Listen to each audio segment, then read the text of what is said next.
spiritual component of our human lives. What do I mean about that? You see, I thought last week I was going to be concluding the whole 4 elements of life, the 4 components of life. But I got to think, and lucky enough, this past Sunday, my dad was talking about the spiritual component. Whoever thought?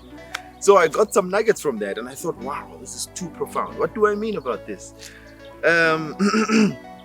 You see, when we talk about the spiritual component, it's deeper than the way I made it seem.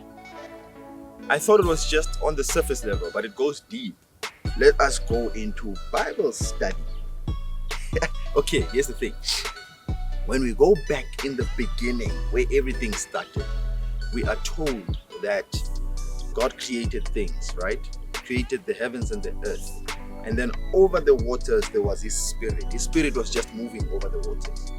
But this is what I learned. My dad said this. God had a challenge. When He saw His Spirit moving over the waters, He felt like the Spirit is being wasted. Then He's like, how do I solve this? He said, I need someone like me who's gonna take care of this Spirit. Then He took that Spirit and put it inside a human being. That is you.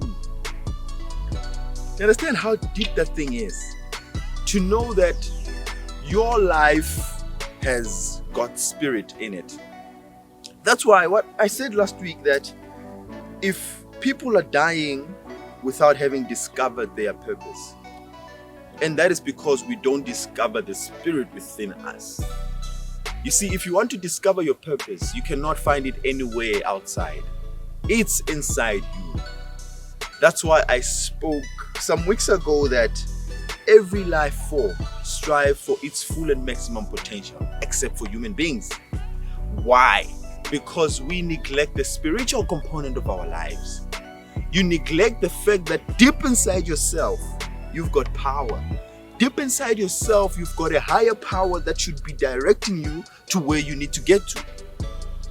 And the problem, we entertain the other 3 components more than this one. And this one is the most important one. I don't know how I can emphasize this so much that everybody can eventually understand how important the spiritual component of life is. But now the question is, what spirit do you have inside you? Because there's many spirits out there, you understand? There's the good spirit and there's the bad spirit. Which spirit do you have inside you? Whichever spirit you have inside you is going to be directing you to your purpose, or the opposite of your purpose. I don't know what that is, but it might not get you to where you think you want to get to in life. You see, I have met a lot of people in life who are confused. You see, a person is empty inside. You can see that this person they are good. They speak some sense, but they're empty. Something is missing. Have you ever felt like you are living life, but something is missing, man? To a point where you feel like you want to take your life away. It's so sad to think that somebody would get to that point in life where they are so weak in terms of emotionally, so weak intellectually, so weak everywhere, and they just feel like the best solution right now is to take my life away. Look, there's danger in doing that, because you're not only taking your life away. If you understood that your life is not your life, but is the spirit inside you, I think we will take life more seriously. Because life is very precious, guys. Life is very important. It's not about the monies that we want to make. It's not about the material things that we want to make.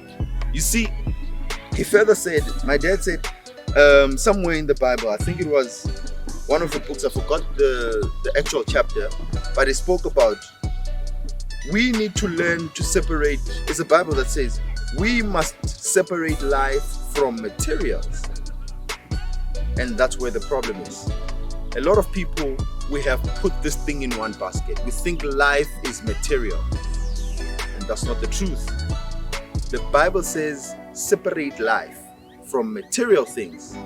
And in my understanding right now, when I think about it, I realize that if we can understand that life is more than material, life is the spirit. If you can get your spirit sorted out, the material is easy to get. It's easy to get the house that you're dreaming to get. It's easy to get the car that you're hoping to get, and not through prayer. Get me right. I'm not talking religion here. That's where the problem gets to, because people have entertained the issue of religion so much and they forgot the essence of life. Life has nothing to do with religion, but religion actually is the problem why people are not getting what they are supposed to get according to what is destined for them. Because religion has come to contaminate the truth of why we are alive. I'm being controversial now. I'm saying religion, yet I'm talking about the Bible. Because the Bible is not religious. The Bible is not a religious book. The Bible is a book that's supposed to direct your life.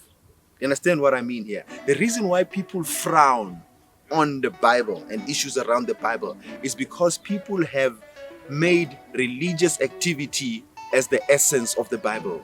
Meanwhile, it's not like that. The Bible is a book that tells you the truth about life. And the truth about life is that you have a higher spirit inside yourself that should be directing you to where you need to go. We can talk about materials, we can talk about how to make money, we can talk about how to build wealth, we can talk about how to live a good life.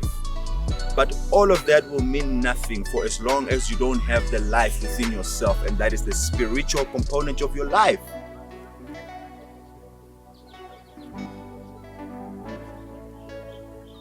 I want you to think about that. I want you to now ask yourself this question. Who am I? But that's a very tricky question to answer, because everybody tells us that be yourself, live your life, don't be like other people, and that's the most frustrating thing we have ever been told. Be yourself. How do you be something that you don't know? And that's where the problem is. People do not know themselves, and they are told to be themselves. How do you be something that you don't know? Next week, I'll be exploring on who are you? How do you become you? Because that's the problem. We are being frustrated every day. We are told, be yourself, don't be like other people. We take characters of other people. We try and be like other people. Why? Because we simply don't know who we are. And that's because we are not taught how to know who we are. It's going to continue from here. But the most important thing is what is inside of you, the spiritual component of your life. Catch me next week. I'm going to be exploring. This is to change our lives. This is to give you a new perspective about life. That's why I'm doing this. Catch me next week on The Miracle Perspective. Same time, same place. Boom! It's finished.